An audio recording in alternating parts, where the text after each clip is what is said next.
Good evening, everybody. Welcome to the White House, and happy Hanukkah. It so happens we're a little early this year, but Michelle and I are going to be in Hawaii when Hanukkah begins, and we agreed that it's never too soon to enjoy some latkes and jelly donuts. This is our second Hanukkah party today, but in the spirit of the holiday, the White House kitchen has not run out of oil.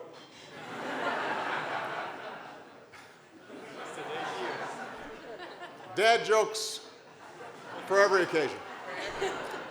I want to recognize some special guests that are with us today.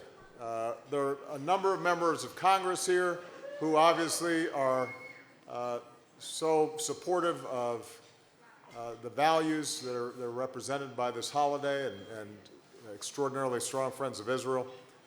We've got Justice Breyer and Justice Ginsburg in the House.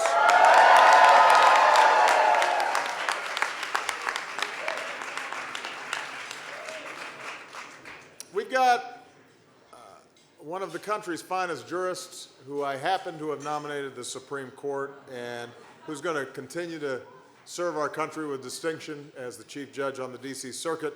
Merrick Garland is here. Thank you, Merrick. Our wonderful and outstanding and tireless Secretary of the Treasury, Jack Lew, is here. As is our U.S. Trade Representative and former BBYO President, Mike Froman. And I want to give it up for our outstanding musical guest, 613, who just did an amazing performance for Michelle and I of a Hamilton remix talking about the Maccabees and the president and menorahs. And it was good. If you ever have a chance to get the mixtape, you should buy it. Now, this is the 8th year that Michelle and I have hosted this little gathering. And over the years, we've welcomed Jewish Supreme Court justices, cabinet secretaries, members of Congress. We celebrated Alan Gross's return from captivity in Cuba. We got to celebrate a once-in-70,000-year event, Thanksgiving, where we lit the menorah. That was a turkey-shaped menorah, in case you forgot. We got it. So this is a White House tradition that we are proud to carry on. It gives us a lot of nakas. If I pronounced that right, then that was a Hanukkah miracle. Tonight we come together for the final time to tell a familiar story. So familiar that even we Gentiles know it. But as many times as we tell it, this 2,000-year-old tale never gets old. In every generation, we take heart from the Maccabees' struggle against tyranny, their fight to live in peace and practice their religion in peace. We teach our children that even in our darkest moments, a stubborn flame of hope flickers and miracles are possible. And that spirit, 2 millennia ago, inspired America's founders. 2 centuries ago, they proclaimed a new nation where citizens could speak and assemble and worship as they wished. George Washington himself was said to have been stirred by the lights of Hanukkah after seeing a soldier seek the warmth of a menorah in the snows of Valley Forge.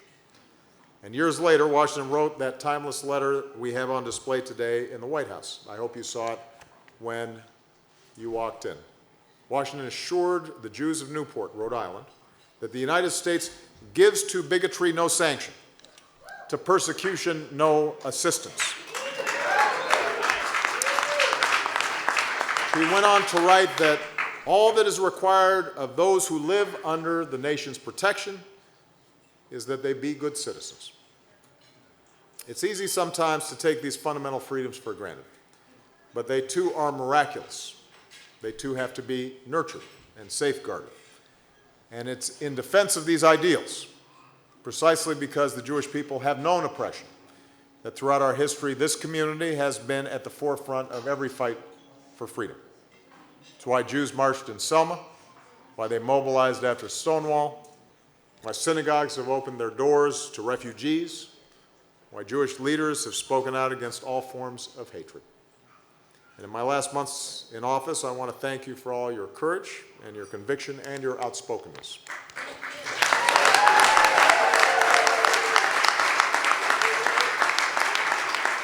The story of this community and the work you continue to do to repair the world forever reminds us to have faith that there are brighter days ahead. The menorah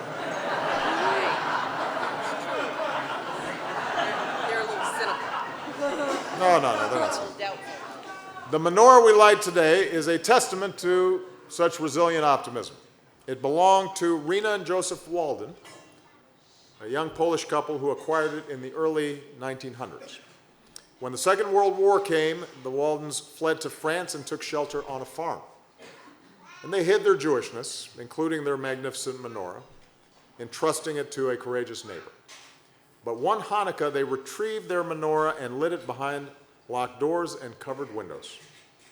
That same week, the Nazis raided their neighbor's house and burned it to the ground. Of all the Walden's family treasures, only this menorah survived.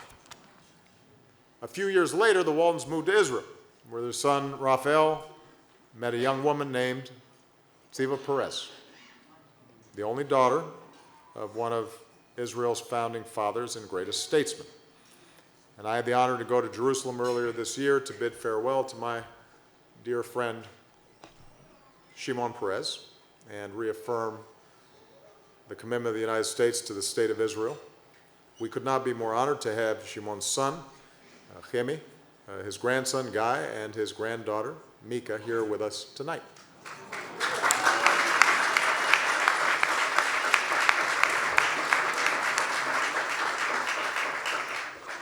The Walden-Perez family lit these lights when the state of Israel was new.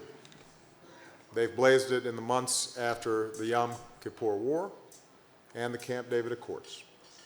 And tonight, Kemi and Mika will light this amazing heirloom in the White House. And as they do, we hope all of you draw strength from the divine spark in Shimon Peres, whose miraculous life taught us that faith and moral vision can triumph over all adversity. I hope it inspires us to rededicate ourselves to upholding the freedoms we hold dear at home and around the world, that we are able to see those who are not like us and recognize their dignity, not just those who are similar to us. I hope it inspires us to continue to work for peace, even when it is hard, perhaps especially when it is hard.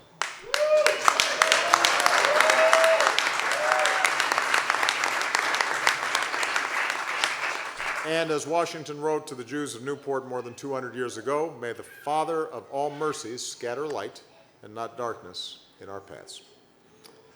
I'd now like to invite Rabbi Rachel Isaacs from Colby College and Temple Beth Israel in Waterville, Maine, which I said sounds cold, to say a few words and lead us in blessings. But first I have to get a box because she's a little shorter than I am.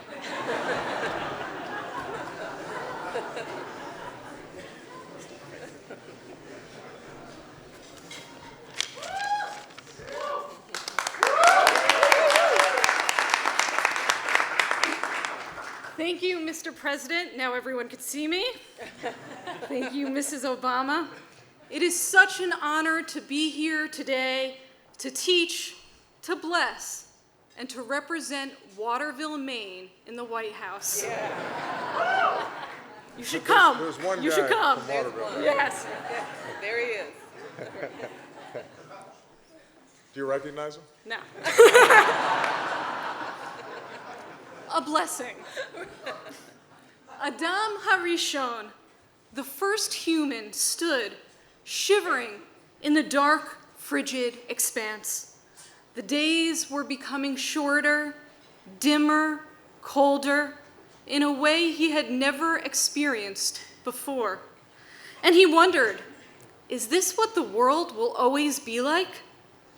Our rabbis teach that Adam prayed for 8 days, and when the winter solstice came, the days became longer, lighter, and warmer once again. Hanukkah is a festival that teaches us it is always darkest before the dawn, and that it is not foolish or naive to hold on to hope. Of course, because Hanukkah is a Jewish holiday, we don't all agree on a singular reason why we celebrate. Hanukkah also teaches us about the necessity of rebellion. The Maccabees refused to accept tyranny and were willing to sacrifice everything in order to retain their integrity as faithful Jews. They knew the injustice of dictatorship and the danger of one human sovereign undermining the primacy of our laws.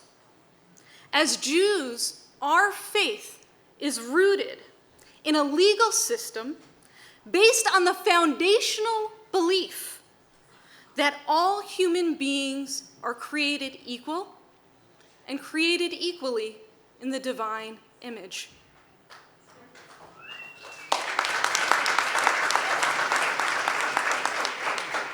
We know the values and example we inherited from the Maccabees are not so different from the legacy we inherited from the mothers and the fathers of the American Revolution, who fought for religious freedom and to achieve the promise of a democratic republic free from tyranny. So in their honor at this moment, let us engage in the work of Chanukhat HaMedina and Chanukhat HaEzrachut, rededicating ourselves to our nation and to the privileges and challenges of citizenship. The battle for the soul of our nation will not be won with swords or muskets or even verbal daggers. Because as Jews, we know the spiritual is political and the political is spiritual. We will illuminate our country by widening our hearts and establishing richly Jewish homes in all parts of our great nation, yes, even Maine, sharing the sparks of Torah with all of our fellow Americans. Chag Urim Sameach, Happy Hanukkah.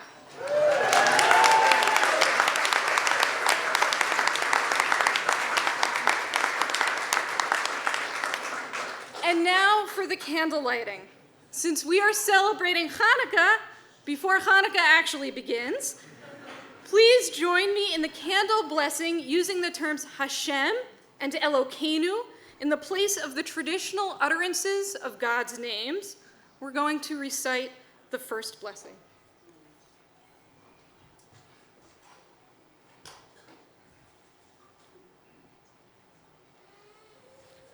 Baruch atah Hashem Elokeinu melech haolam asher kiddushanu b'mitzvotav v'tzivanu lehadlik ner shel Chanukah ma'otzor Yeshuati lechana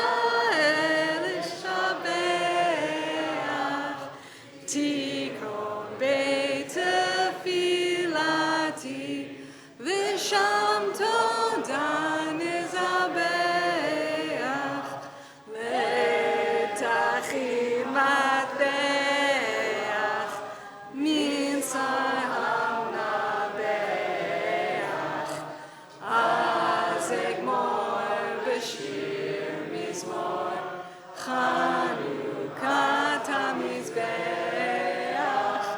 az egmor b'shir mizmor.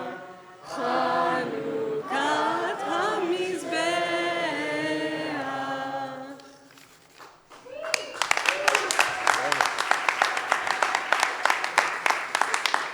Well, we hope that you enjoy this celebration here at the White House. On behalf of Michelle and myself, we could not be more grateful for your friendship and your prayers. And we want to emphasize that although we will be leaving here on January 20th,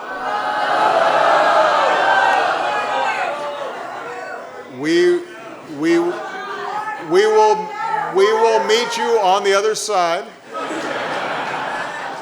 And we've still got a lot of work to do. We look forward to doing that work with you because it's not something that we can do alone, and you've always been such an extraordinary group of friends that strengthen us in so many different ways.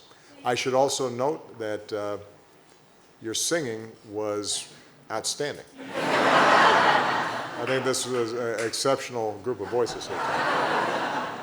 Thank you very much, everybody. God bless.